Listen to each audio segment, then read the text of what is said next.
Welcome back to the Real Estate 401k Show. I'm your host, Mike Weinstein, alongside Justin Frederick and Ryan Gerdes. Appreciate everybody joining us today. Go ahead and text the word P&L to 623-AZ-RECON. That's P&L to 623-AZ-RECON. All right, Justin, let's jump over to you because there's just seems to be a lot more creative loans and loan programs for complicated files that we're seeing. And I just know, I'm confident that there are some people who are listening to this episode who've been denied for a loan because their loan officer lacks what we'd call a certain creativity. And so this week we want to talk about the P&L program and what that is. So first of all, a P&L, a lot of people don't understand what that is. It's a profit loss statement. So most self-employed individuals would know what this is, and that's what this program is for. So typically when you have a self-employed individual with a traditional loan, I have to collect 2 years tax returns, and I'd have to be able to get qualifying income based on what the tax returns show. Well, with this specific program, I can actually get 1 year tax return. It does need to be prepared by a CPA, but it's not an audited tax return, P&L. Audited P&Ls are pretty expensive to put together, but I can get a P&L from a CPA or a tax attorney, or a tax firm. Like a bookkeeper? Yeah. And basically they just have to say that they've reviewed the documents for profit and loss that you've supplied them, and I can close a loan with it. 1 year P&L, and you could have a minimum credit score of 600. You could put a minimum down of 15%. Actually, I believe it's 10% now. And these loans will go up to $3 million. This is as close. Can I create Ryan's P&L and then he creates mine? Well, you're not a tax person, so no. But Cindy can do it. Okay. Yeah. Cindy can do it. For sure. And yeah, I mean, this is as close to stated income as you want to get. And what's crazy is we're actually speaking with underwriters about these because it's a delegated product, meaning that we underwrite it ourselves. We're not sending it out. And they're like, yeah, I mean, we know that it's going to be manipulated because it's a P&L. So we know that people are going to be showing, here's my revenues, here's my itty bitty expenses, and that's my P&L. These investors know that too because they're giving us this product. This is kind of wild. I love it.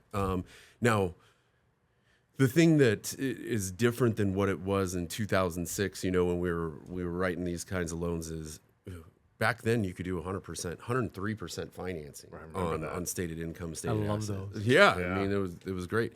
But yeah, as your credit score gets lower, it's going to require more of a down payment.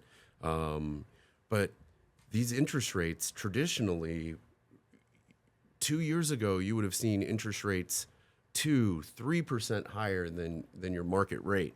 You would have seen closing costs 2% higher or more than your market closing costs.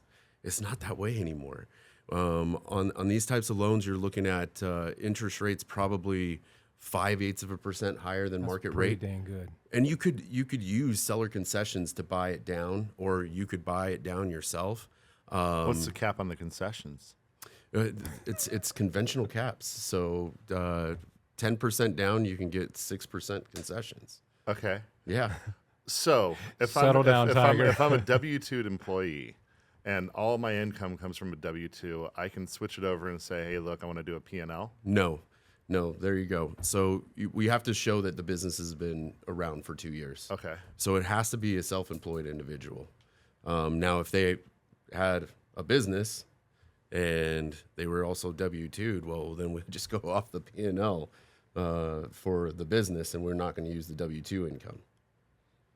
Okay. Okay? Because all right. Well, I'm not going to go there. Yeah, you can. But what's going on in my head is what defines a business? Just an LLC?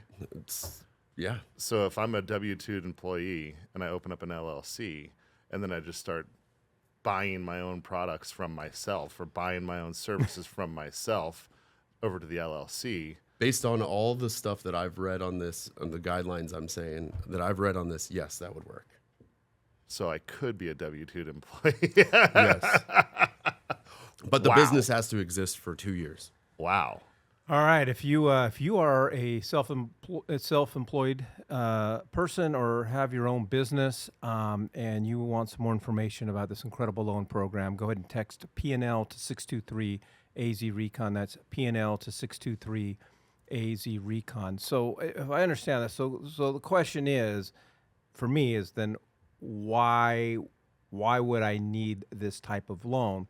Are we talking about people who do what other self-employed people do, as far as pay ourselves as little as possible and write off as much? And then are they looking at the gross income as opposed to what we are paying ourselves in distributions?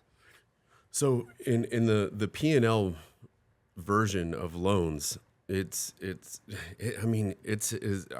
saying it. It's manipulated. They know it's going to be manipulated, but it's documenting what they're showing us in income. So what's this doing is it's showing the investor. we're not providing tax returns then. No, Oh my gosh. no. In these cases, this could work for multiple scenarios.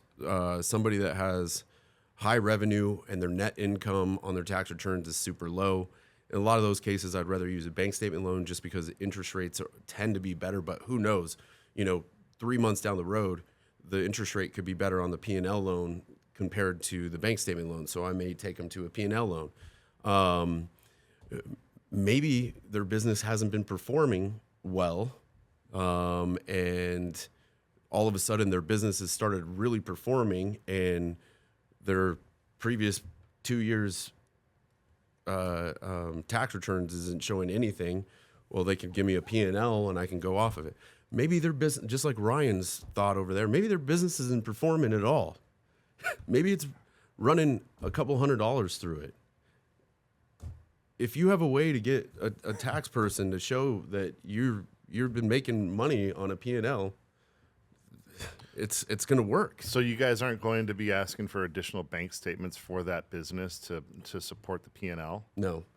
We're going to ask for documentation on where the funds are coming for down payment and reserves. But it doesn't necessarily mean that we're asking for business bank statements. Okay. We're going to be asking for personal bank statements. If the money's coming from the business, we're going to have an additional letter from the CPA stating that this isn't going to hurt or affect the operation of the business based on the P&L. Okay. But no. So when you're sourcing the down payment, because I could also think that this might be something very advantageous for people with mattress money, right? They just believe in the old school way, and so they could filter that cash back into the P&L. And Correct. Then this P&L isn't going to the IRS. This P&L isn't Right. going to anybody. It's going to the investor alone. So, for example, I have a buddy that delivers material like dirt and sand. Most of his business is cash, Right. and so on paper he's probably not showing any income. right. But he could get a P&L with that cash and show that all this money is coming into the business. And yeah. Are they looking at debt to income ratios? Because Yes. okay, because if I'm only making a couple $100 a month and I put together this P&L, they still, I would think, got to be looking at what your potential mortgage payment is, and does that P&L support that you can afford the mortgage payment? Yeah. Yeah. It's going to have to. It's going to have to. So could they do like a hybrid too? Like if let's say they only make $10,000 a month on this P&L, and they need $15,000 a month, but they do have a W-2 where they are making $5,000, and then they have their P&L making $10,000. Could you guys use that additional income, or if it's P&L, it's P&L all the way, or how does that work? So in this particular scenario, it does not. They do not allow for any other income other than the P&L. Okay. Now, like we were talking about last week with the bank statement loans, there is investors that will allow us to use the bank statement plus a W-2 or a tax 1099. return, to combine the income. On this P&L, it does not allow for us to do that. Got it. All right. If you are an investor, business owner, and you are producing P&Ls every year, and you've been having complications getting qualified, you've been declined and denied a mortgage. I'm telling you, Justin and his team, they've got some very creative programs and strategies and ways of overcoming hurdles, and we want to put you in touch with Justin and his team. All you got to do is text the word P&L to 623-AZ-RECON. That's P&L to 623-AZ-RECON.